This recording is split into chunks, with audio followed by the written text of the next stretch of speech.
ভাগ্য পরিবর্তন করতে চাইলে তিনটি গোপন আমল কখনো ছাড়বেন না। এই তিনটি পাল্টে যাবে। এই তিনটি গোপন আমল মাস্ট বি আপনি করবেন।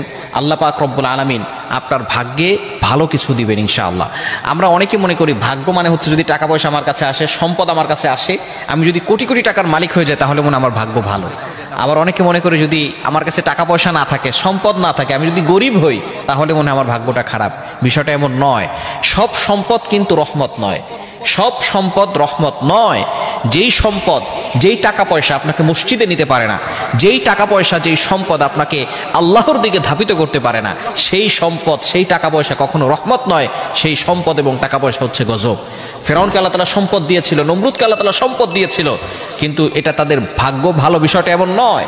আমরা জানি ফেরাউন আল্লাহর সাথে গাদ্দারি করেছে, নমরুদ আল্লাহর সাথে নাফরমানি করেছে, এবং তারা নিজেদেরকে খোদা বলে দাবি করেছিল। আল্লাহ পাক রব্বুল আলামিন তাদেরকে দুনিয়াতেই ধ্বংস করে দিয়েছেন। এজন্য অবশ্যই আমাদেরকে এই বিষয়গুলো খেয়াল রাখতে হবে।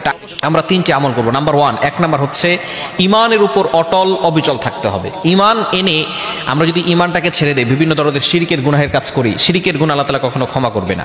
5 নম্বর পারার 5 নম্বর পৃষ্ঠার 4-5 নম্বর লাইন, সূরা নিসার 48 নম্বর আয়াতে আল্লাহ বলে দিয়েছেন, ইন্নাল্লাহা লা ইয়াগফিরু আইয়ুশরাকা বিহি ওয়া ইয়াগফিরু মা দুনা যালিকা লিমান ইয়াশা। আল্লাহ তাআলা সব গুনাহ ক্ষমা করবেন, কিন্তু শিরকের গুনাহ আল্লাহ তাআলা কখনো ক্ষমা করবেন না। এজন্য এক নাম্বার হচ্ছে ইমানের উপর অটল অবিচল থাকা। আল্লাহ তাআলা পবিত্র কোরআনুল কারীমের ভিতরে নিজেই বলে দিয়েছেন, 24 নম্বর পারা 19 নম্বর পৃষ্ঠার 3-4 নম্বর লাইন, সূরা হামিম আস-সাজদা 30 নম্বর আয়াতে, ইন্নাল্লাযীনা ক্বালু রাব্বুনাল্লাহ সুম্মা ইসতাকামু তাতানাজ্জালু আলাইহিমুল মালায়েকা আল্লা তাখাফু ওয়া লা তাহজানু ওয়া আবশিরু বিল জান্নাতি আল্লাতী কুনতুম তুআদুন। নিশ্চয় যারা ইমানের উপর অটল অবিচল থাকবে তাদের মৃত্যুর সময় কোনো ভয় থাকবে না। তাদের মৃত্যু হতে দেরি সাথে সাথে আল্লাহ তাআলা আবশিরু বিল জান্নাতি আল্লাতী কুনতুম তুআদুন, তাদেরকে জান্নাতের ব্যবস্থা করে দিবেন। সুতরাং যারা জান্নাতে যেতে পারবে তাদের ভাগ্যটাই হচ্ছে সবচেয়ে বেশি ভালো, ঠিক কি না? শুধু তাই নয়, ইমানের উপর অটল অবিচল থাকলে দুনিয়াতে আল্লাহ পাক রব্বুল আলামিন সুখ শান্তির ব্যবস্থা করবেন। নাম্বার 2, দ্বিতীয় নাম্বার হচ্ছে আল্লাহর আনুগত্য করা, আল্লাহর ইবাদত করা, সকল গুনাহের কাজকে ছেড়ে দিয়ে আল্লাহর আনুগত্য করা। আল্লাহ পাক রব্বুল আলামিন মানুষ এবং জিন জাতিকে একমাত্র আল্লাহর আনুগত্য করার জন্যই দুনিয়াতে পাঠিয়েছেন। এবং 3 নাম্বার হচ্ছে দোয়া করা।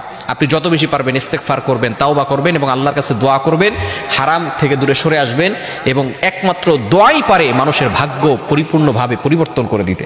এজন্য অবশ্যই আমরা বেশি বেশি করে আল্লাহর কাছে দোয়া করব। এই 3টি আমল যদি করতে পারি আল্লাহ পাক রব্বুল আলামিন আমাদের ভাগ্যে খুব ভালো কিছু দিবেন। দুনিয়াতেও আল্লাহ তাআলা কল্যাণ দান করবেন, আখিরাতেও আল্লাহ তাআলা কল্যাণের ব্যবস্থা করে দিবেন।